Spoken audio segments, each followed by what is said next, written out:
पौष्टिक मुळ्याची भाजी या प्रकारे बनवा चवदार।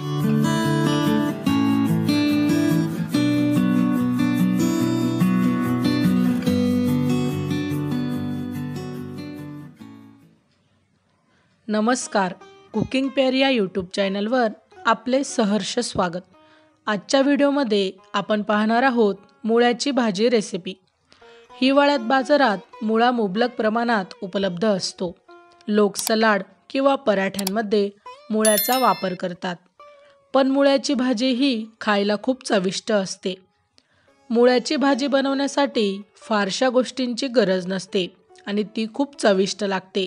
Iron, vitamin A, C, E आणि इतर अनेक पोषक तत्वांनी युक्त मुळा खाण्याचे अनेक आरोग्यदायी फायदे आहेत। यामुळे पचनक्रिया व्यवस्थित राहते आणि हृदयाच्या आरोग्यासाठीही मुळा फायदेशीर आहे।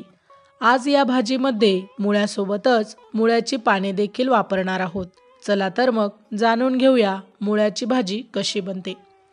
यासाठी लागणारे साहित्य: मुळा 2 बारीक चिरून, मुळ्याची पाने 1 वाटी, कांदा 1 मध्यम आकाराचा, आले 1 इंच किसलेले, हिरवी मिरची 2, मोहरीचे तेल किंवा रिफाइंड तेल 2 चमचे, ओवा 1 चमचा, हिंग चिमूटभर, हळद अर्धा चमचा, मिरची पावडर अर्धा चमचा, मीठ चवीनुसार। मुळ्याची भाजी करण्यासाठी मुळा आणि त्याची पाने पाण्याने धुवून घ्यावीत। आता मुळा बारीक चिरून घ्या आणि किसून घ्या। आता मुळ्याची पानेही बारीक चिरून घ्या। तसेच कांदा आणि हिरवी मिरची चिरून बाजूला ठेवा। आता कढईत तेल गरम करून मोहरी घाला। तेल गरम झाल्यावर त्यात ओवा आणि हिंग घाला। आता त्यात किसलेले किंवा बारीक चिरलेले आले आणि हिरवी मिरची घाला। आता कढईत मुळा आणि त्याची पाने घाला। झाकण ठेवून नीट शिजवा। 10 ते 15 मिनिटे नीट शिजल्यानंतर मुळा आणि पाने शिजू लागले आहेत का ते बघा। नंतर त्यात हळद, तिखट आणि मीठ घालून चांगले मिक्स करा। आता मुळा चांगला शिजेपर्यंत शिजवा।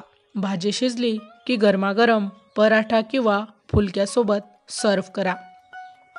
अशाच प्रकारची नवनवीन रेसिपी ऐकण्यासाठी आमच्या कुकिंग पेअर या यूट्यूब चॅनलला अवश्य सबस्क्राईब करा।